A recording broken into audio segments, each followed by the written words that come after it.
Nós vamos ler dos versos 11 a 15.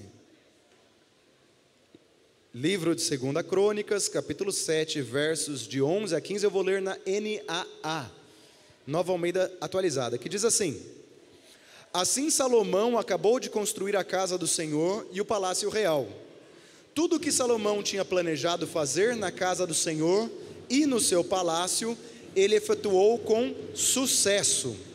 De noite, o Senhor apareceu a Salomão e disse: Ouvi a sua oração e escolhi para mim este lugar para a casa do sacrifício. Se eu fechar o céu, de modo que não haja chuva, ou se ordenar aos gafanhotos que consumam a terra, ou se enviar a peste entre o meu povo, se o meu povo, que se chama pelo meu nome, se humilhar, orar, me buscar e se converter dos seus maus caminhos, eu ouvirei dos céus, perdoarei os seus pecados e sararei a sua terra. Os meus olhos estarão abertos e os meus ouvidos estarão atentos à oração que se fizer neste lugar. Palavras de Deus. Daqui a pouco essa bateria cessa, tá bom? Então eu vou pedir um pouquinho de esforço do irmão e da irmã, do visitante, para prestar atenção, mas daqui a pouquinho eles passam, eles devem estar fazendo um movimento aqui no Largo da Ordem. Então, dá para ouvir? Ok? Então tá bom. Nesses últimos dias, eu tenho pensado bastante sobre a importância de nos prepararmos para participar do culto a Deus. Não é de hoje, desde já do ano passado, eu tenho pensado sobre isso e buscado estudar sobre isso, para compartilhar com os irmãos e as irmãs a importância de nos prepararmos para o culto a Deus, biblicamente falando. Então, eu devo me preparar para estar aqui no templo, eu devo me preparar para da minha casa ligar a televisão, ou o computador, ou o celular, e ouvir e participar do culto de modo online? O que significa se preparar? Se eu devo sim me preparar, o que isso significa? O que a palavra de Deus nos orienta quanto a isso? O culto cristão, isso que acontece aqui aos domingos e às terças-feiras, ele é o lugar onde o povo de Deus se reúne para adorar a Deus. O culto cristão é o lugar onde o Senhor Deus fala, onde Deus se faz presente, onde Deus está ali pronto para receber a adoração dos seus filhos. O culto cristão é um encontro precioso, onde o poder e a presença de Deus se manifestam. Pode ser que às vezes a gente sinta que é só um povo aqui reunido num lugar bonito para ouvir a palavra de Deus e para cantar. Mas biblicamente, o encontro com Deus comunitário é onde o poder e a presença de Deus se manifestam. Por isso nós devemos estar preparados. No Antigo Testamento, a palavra preparado é cum, e ela significa estar firmemente fixo.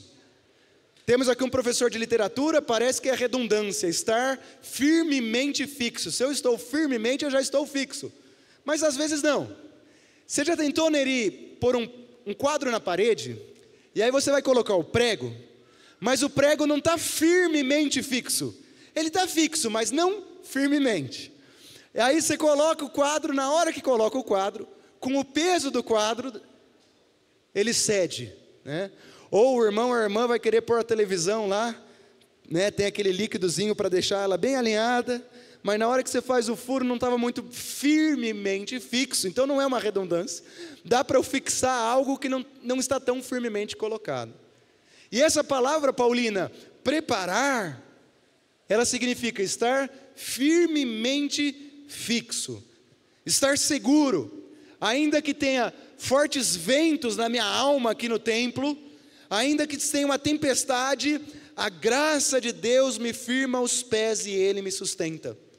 As situações da vida podem até tentar me abalar, mas a graça de Deus, o Senhor, atua na minha vida como uma âncora. Tem vários os exemplos no Antigo Testamento em que Deus chama o seu povo a se preparar para o encontro com Ele. Um exemplo é o rei Josias. O rei Josias, para quem não é cristão, ele foi um rei muito bom lá de Israel. Ele que retomou o culto a Deus, a palavra de Deus. E o rei Josias, é dito em 2 Crônicas 35:4, ele diz assim: avise o povo para se preparar para a Páscoa. No Novo Testamento, Gisele, você vai ver que tanto Marcos quanto Mateus vão dizer assim: no dia da preparação. O dia da preparação é o dia em que nós nos preparamos para o descanso e para a Páscoa, devido à orientação do rei Josias. Estamos chegando perto da Páscoa, né? Estamos nos preparando para isso. Moisés, na época do Monte Sinai, Deus ia se revelar, foi lido hoje na abertura, e Deus diz assim: diga Moisés ao meu povo, vá ao povo e diga que estejam preparados, estejam prontos, porque o Senhor descerá sobre o Monte Sinai. No culto cristão, irmãos e irmãs, Deus se manifesta, Deus firma os nossos pés, Deus cura, Deus transforma, Deus restaura, Deus exorta, Deus exalta, Deus opera. Por isso cabe a nós, povo de Deus, estar preparado. No Novo Testamento, continua, Mili, Deus orientando a se preparar para o encontro com Ele. A palavra daí é estar pronto. Estar pronto. Não pronto, Mili, no sentido de acabado, mas pronto no sentido de estou atento, estou ouvindo. Deus quer falar, se revelar, curar, transformar, exortar. Ele quer edificar a igreja, presbítero Gilblim. E aí eu fico me perguntando, eu tenho estado num estado de prontidão? Pense, quando o Espírito Santo ia descer, o que era para os discípulos fazerem? Estarem preparados. Nós devemos estar o quê, Neri? Preparados para a volta de Jesus. Tem várias parábolas que vão falar sobre estar preparados. E aí eu me pergunto, eu estou firmemente fixado ou fixo no Senhor? Eu estou no lugar adequado? Esse ano, o nosso tema é oração. E eu tenho sentido cada vez mais Deus falado ao nosso coração sobre estarmos preparados, porque Ele quer derramar da sua chuva. O tema de hoje é: antes da chuva, prepare a terra. Antes da chuva, prepare a terra. A chuva é a bênção, as chuvas de bênçãos. Agora, Sônia, se eu não arei a terra, se eu não coloquei semente na terra, pode chover quanto quiser, vai nascer vida dali? Eu tenho que preparar a terra, colocar sementes, aí vem a chuva, e aí existe um avivamento, a vida surge, e dali eu tenho um jardim florido, dali eu tenho frutas para me alimentar. Eu tenho pensado muito sobre isso. Às vezes, querido irmão, querida irmã, Deus está derramando chuvas sobre a sua vida, mas a sua terra, a terra do seu coração não está preparado. E daí a chuva ela vem do céu maravilhosa, bênçãos e mais bênçãos, e eu continuo estéril, porque eu não preparei a terra, porque eu não arei a terra, porque eu não coloquei as sementes. Aí eu sinto fome, a minha família sente fome, os meus amigos sentem fome, porque eu não me preparei para receber a chuva que vem dos céus. Para que eu possa ter vida e o avivamento que a gente espera, e que eu sinto que Deus tem nos chamado. Ivani, eu sinto que Deus está para derramar, e já está derramando, chuvas de bênção sobre essa igreja. Chuvas de bênção sobre essa igreja. Quero contar um testemunho que aconteceu essa semana. Eu vou num barbeiro, é o mesmo barbeiro, eu sei, eu não tenho cabelo, não precisa achar estranho, eu vou para fazer a barba, e eu também corto o cabelo, porque cresce, viu, Rod? Cresce, para ficar redondinho, bonitinho a cabeça, né? E é o mesmo barbeiro que o pastor Alceu ia, fica em frente de casa, né? E aí tem um jovem lá, ele se chama Guilherme, né? E aí o Guilherme é meu barbeiro, e a gente sempre troca ideia, conversa e tal. E aí eu conversando com o Guilherme, eu falei: Guilherme, falando de Deus e tal, ele falou que a namorada dele, a Joana, ela tem vontade de conhecer mais a Deus. Ela foi para a praia, nas férias, tinha lá um movimento em Matinhos de oração, igrejas que oram, e ela falou que a pessoa que orou por ela teve a imagem de 2 corações entrelaçados. E aí eles não sabiam se os 2 corações entrelaçados eram do Guilherme com a Joana, ou o que era. E o Guilherme, ele falou que ele sentiu que esses 2 corações entrelaçados é o coração da Joana com o coração de Deus. E ela sentiu que ela queria saber mais de Deus. E aí ele contou isso para mim. Eu falei: Guilherme, eu tenho uma célula que é na minha casa, é hoje à noite. Isso foi sexta. É hoje à noite. Se você com a Joana quiserem ir, é bem legal. A gente bate papo, troca ideia, é gostoso. Falei: pastor, eu vou ver, quem sabe eu vou. E aí eu mandei um WhatsApp para ele, o meu barbeiro. Ele tem 25 anos. Falei: Guilherme, se você quiser, está aqui o endereço e tal. Falou: pastor, eu e minha namorada vamos. E eles foram, Azeolé, porque a chuva está caindo. Foi só isso, Felipe. Eu só falei: vai lá. E eu até achei estranho, porque daí, a Mariana me conhece, ela não está aqui para falar, eu fico super, não, vai receber visita, então vamos arrumar mesmo. Eu parecia uma barata tonta, né? E aí as crianças, não, vamos pôr elas no quarto lá, e aí tinha o pessoal da célula, não sei se você é assim, eu sou assim, né? E aí, ele é todo descolado, assim, sabe? E eu sou meio quadradão, assim, né? Aí eu falei: ai meu Deus, Senhor, me usa do jeito que eu sou, né? E eu não sei se não sinto que eu tenho tanto dom da evangelização como outras pessoas, né? Mas foi o presbítero Morosini. E ele foi na minha casa, ele com a Joana. E a gente louvou a Deus, a gente conversou, cuidei das crianças. E num dado momento a Joana falou assim, né? Eu nunca aprendi a orar. Eu nunca aprendi a orar. Ela falou: Vera, eu queria saber orar. Eu não sei se eu rezo, porque ela é de origem católica, mas ela nunca, ela já não frequentava mais, né? Eu falei: cara, tem gente que não sabe orar, né? E que é filho de Deus. E eu quero falar para vocês, irmãos, eu sinto que tem filhos de Deus aqui nessa cidade de Curitiba, que ainda não sabem que são filhos de Deus. E Deus está procurando comunidades para eles viverem. Igrejas, povo. E eu sinto que Ele está começando a mandar cada vez mais e mais chuvas para a nossa igreja, e mais pessoas. Porque Ele tem olhado para cada um de nós, na nossa entrega ao Senhor, na nossa busca, e Ele tem confiado. No caso, Ele está confiando na minha célula lá, o Guilherme e a Joana, né?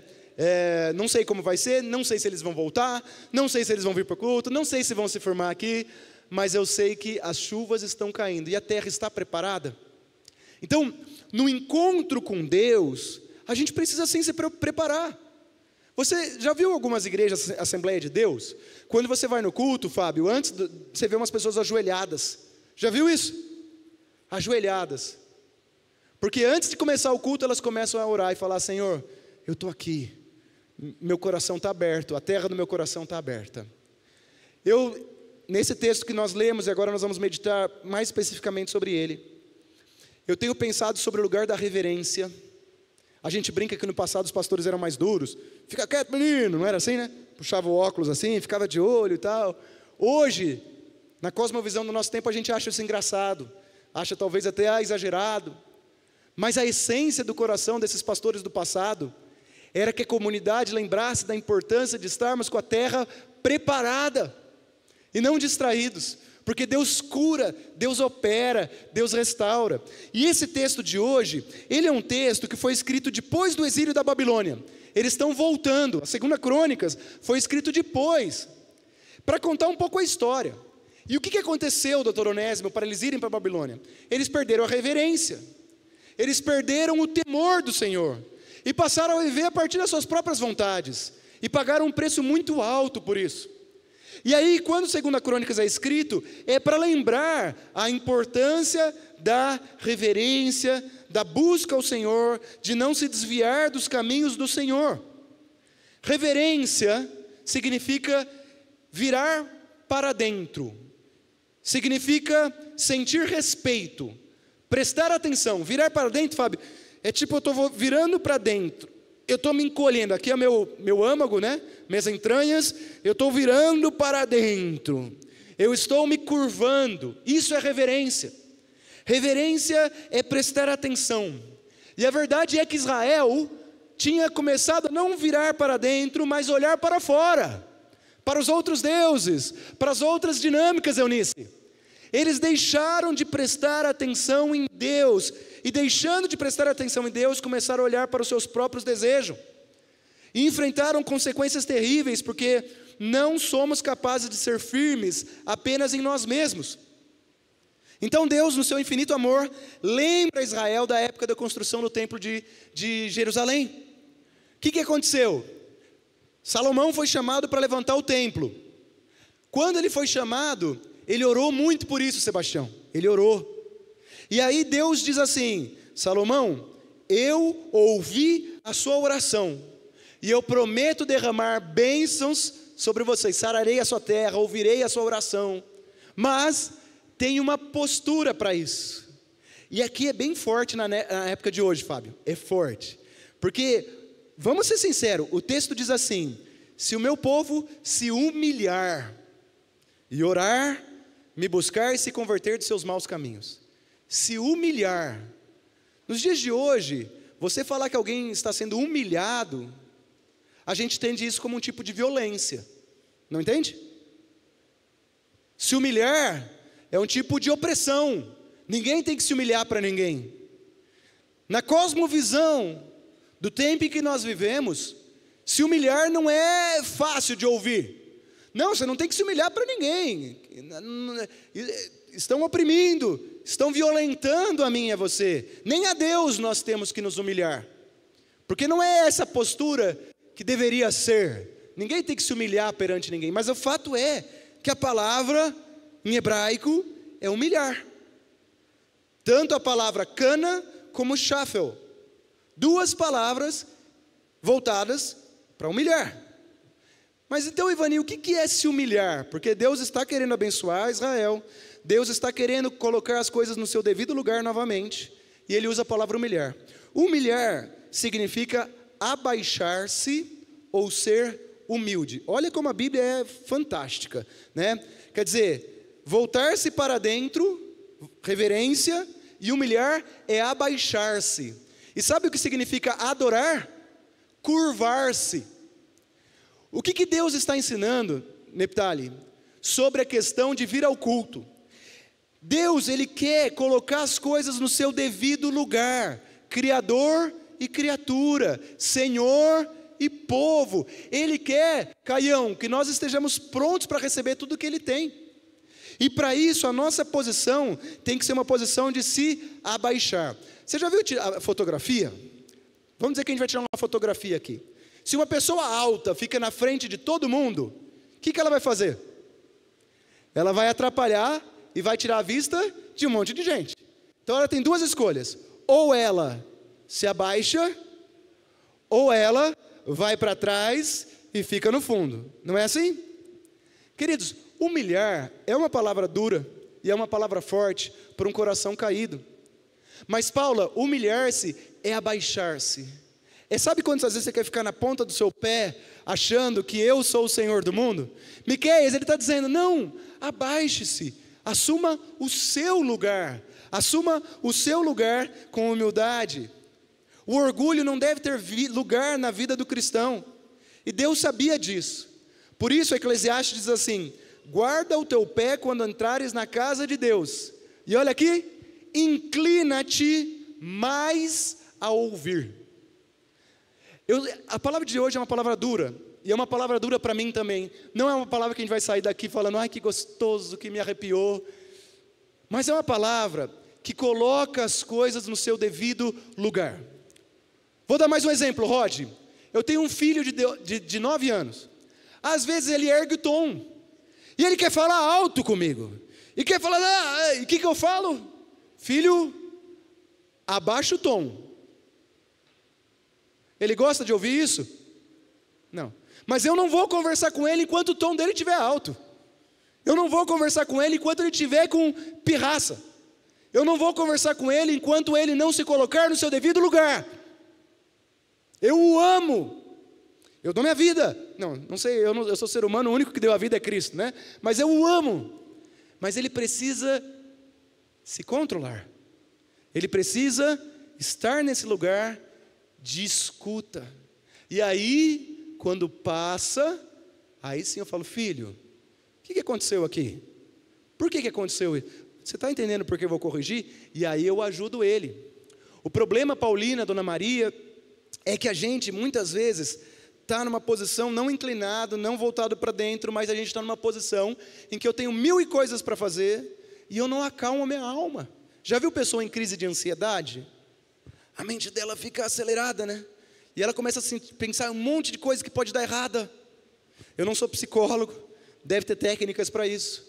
Mas daí você vai usando essas técnicas, Elci. Calma, está tudo bem, abaixa. Deixa abaixar a poeira. Você está dirigindo, mais um exemplo. Tem um carro na frente, estrada de terra. A poeira vem. É fácil de enxergar? Tem que esperar a poeira baixar. Queridos, Deus, Ele te ama. Ele entregou a vida para você. Ele entregou a vida por mim. Ele ama essa igreja. Ele tem prazer em derramar chuvas de bênçãos sobre nós. Mas muitas vezes a verdade é que nós não nos preparamos para o encontro com o Senhor, não estamos firmemente fixos, não estamos em estado de prontidão, não estamos com reverência ao Senhor.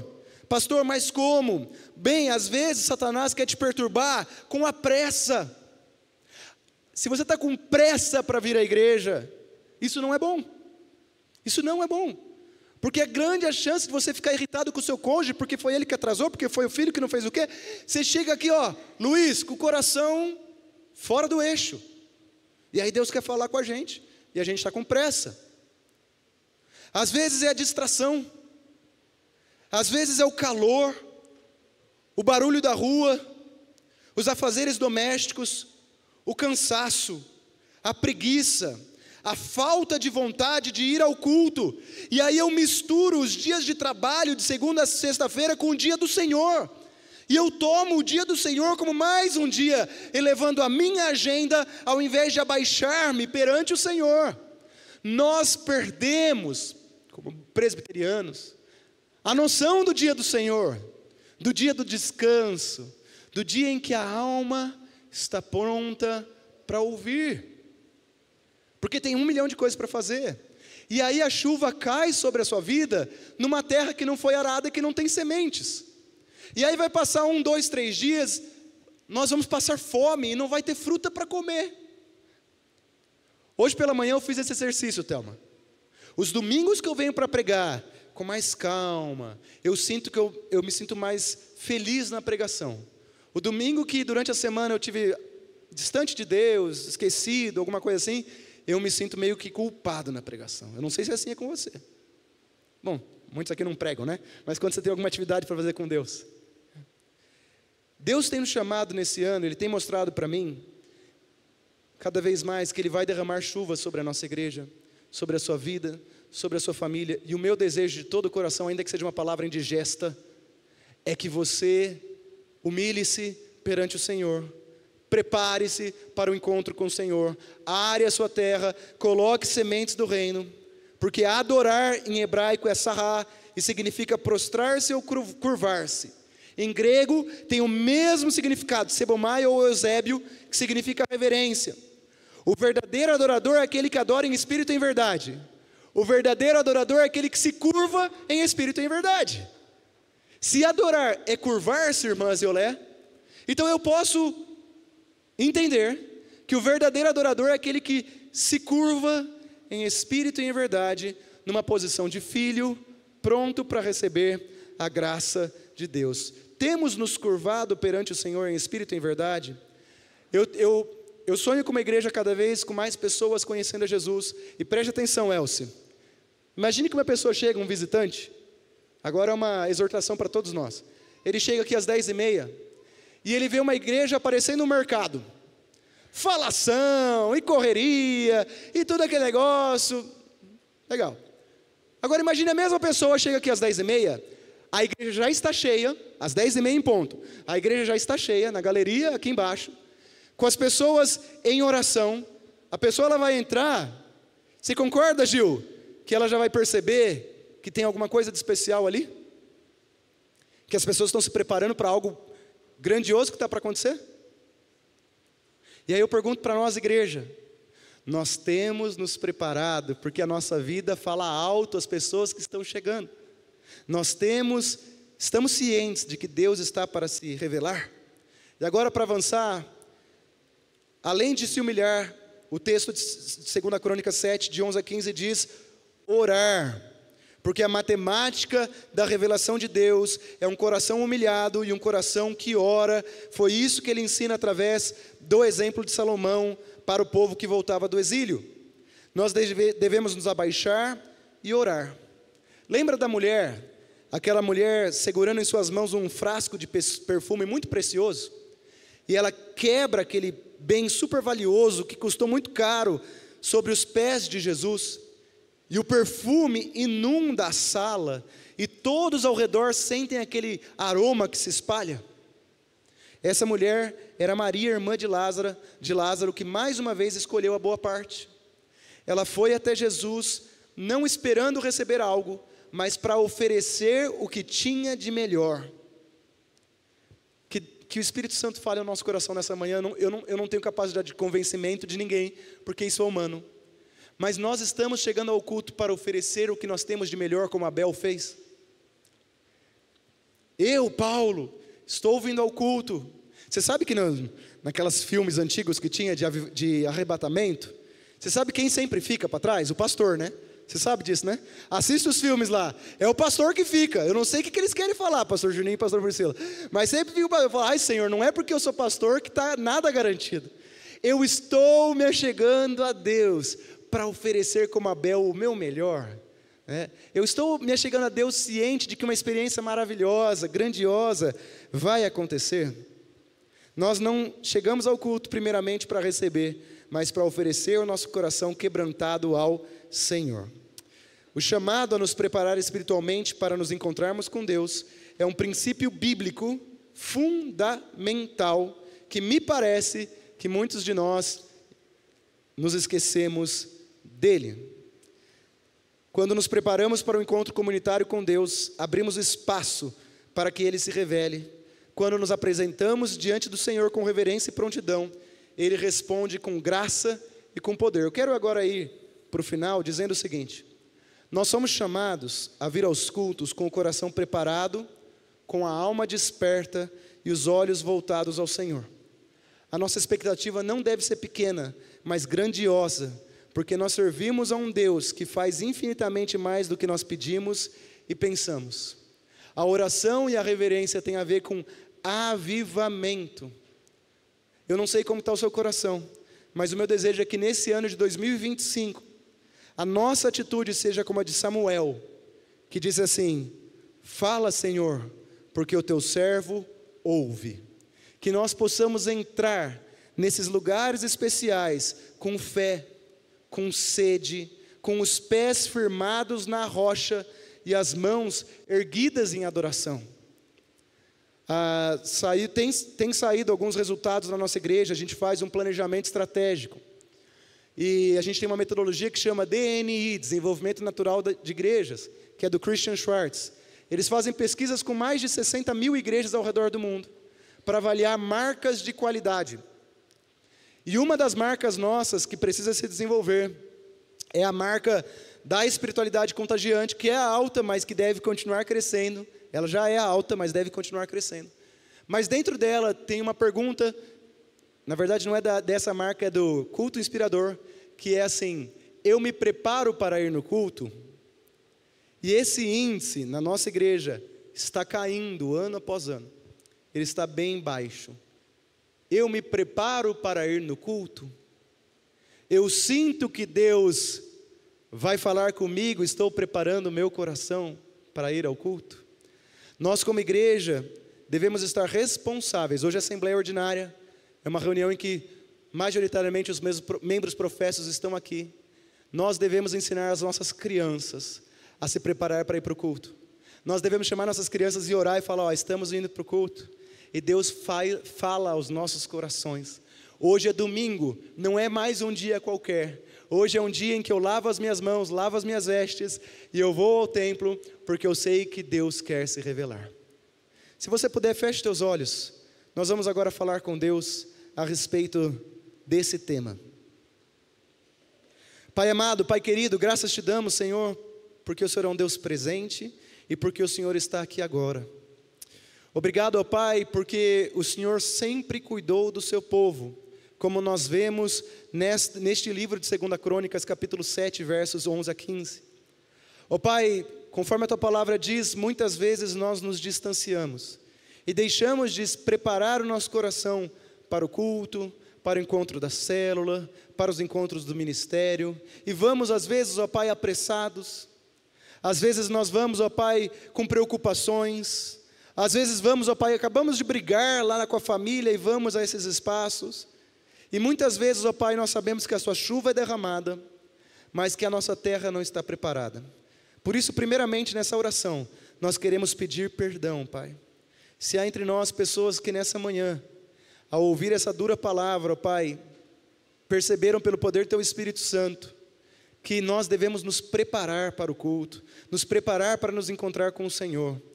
Que o Senhor receba esse pedido de perdão, ó Pai. Que o Senhor receba esse pedido de arrependimento, Senhor. E que o Senhor nos ajude, ó Pai, também a partir de agora como igreja, a prepararmos a nossa terra, para recebermos pessoas como Guilherme, como a Joana, como tantos outros. Ó Pai, nós temos percebido como igreja, e eu falo agora de púlpito, Senhor, de que o Senhor tem derramado chuvas sobre a nossa igreja. O Senhor tem trazido pessoas, ó Pai, nós temos tido experiências com o Senhor. E nós sabemos da importância de orar, de Te buscar, de Te reverenciar, de humilharmos e Te buscarmos. Por isso nessa manhã pedimos, ajuda-nos a cada um de nós, desde as crianças aos mais velhos, a termos reverência ao Senhor como é devida, não conforme a cultura do nosso tempo nos ensina, não conforme às vezes a nossa percepção de reverência, mas conforme a Tua palavra. Que nós sejamos uma igreja, ó Pai, a qual o Senhor olha e encontra verdadeiros adoradores que Te adoram em espírito e em verdade. Que nós sejamos uma comunidade, ó Pai, onde as pessoas estão de fato sedentas, se colocando no seu devido lugar, como filhas amadas do Senhor, porque nós sabemos que quando nós nos colocamos nesse lugar, o Senhor nos levanta, como o Senhor fez com o filho pródigo na parábola. O Senhor nos levanta. Por isso, ó Pai, se há áreas nas nossas vidas que precisam ser levantadas, ó Pai, se há entre nós pessoas que têm crises ainda da alma, crises das emoções, crises dos pensamentos, se há entre nós, Pai, pessoas que ainda estão perdidas e precisam encontrar verdadeiramente com o Senhor, se há entre nós, ó Pai, pessoas que têm andado displicentemente, em nome de Jesus, que a Tua graça caia sobre essas pessoas, que o Senhor tome-as pelas mãos, e que o Senhor revele a Tua palavra como um estrondo, ó Pai, de águas que vem, essa palavra que criou o sol e os luminares. Pai, prepara as famílias dessa igreja, prepara o nosso coração, ajuda-nos a entender a importância de estarmos no nosso devido lugar, para recebermos a Tua graça e sermos exaltados pelo Senhor, para a glória do Senhor. Abençoe a primeira igreja presbiteriana independente de Curitiba, abençoe o Teu povo, eu peço em nome de Jesus, amém e amém.